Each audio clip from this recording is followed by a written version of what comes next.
Elle n'était pas la bienvenue, et la gendarmerie et la police. En ce moment, aujourd'hui, ça aurait été un fait historique parce qu'il y aurait eu un affrontement entre ces différents corps et ça aurait pu être géré, mais pour que les citoyens qui sont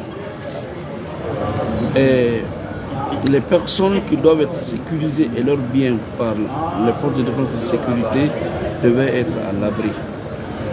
On aurait compris aujourd'hui qu'effectivement la police et la gendarmerie se sont sacrifiés pour sauver les vies humaines. Si vous prenez l'ordre de déploiement de la gendarmerie versé dans le dossier, le déploiement sans écrit de la police, on se rend compte que toute la ville était pratiquement quadrillée par la police et la gendarmerie. Comment l'armée a pu traverser la police et la gendarmerie?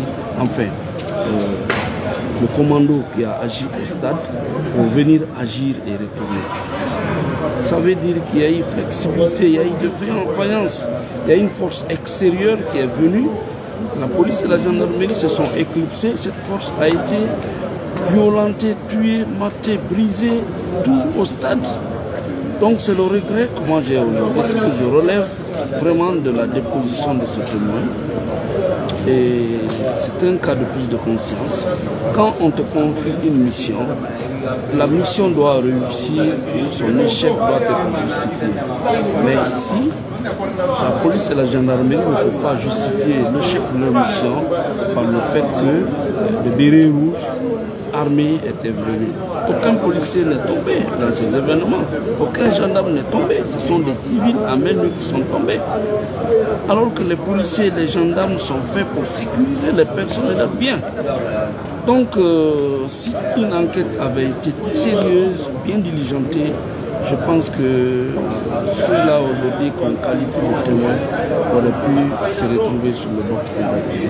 Mais comme la procédure continue, on va continuer à suivre l'évolution pour que plus jamais ça dans notre pays. Maître, concernant des camions, parce qu'on a vu le passage du général Omar Sano qui a parlé de 4 camions et le général, le directeur, l'ancien Valentin, donc, qui parle donc de 2 camions.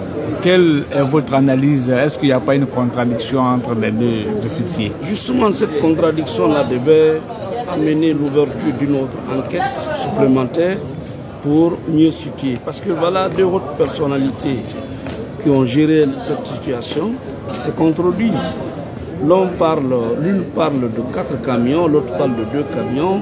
L'une dit que c'est lui qui a autorisé le déploiement des camions, l'autre dit que c'est le ministre. Donc vous voyez toute cette confusion-là.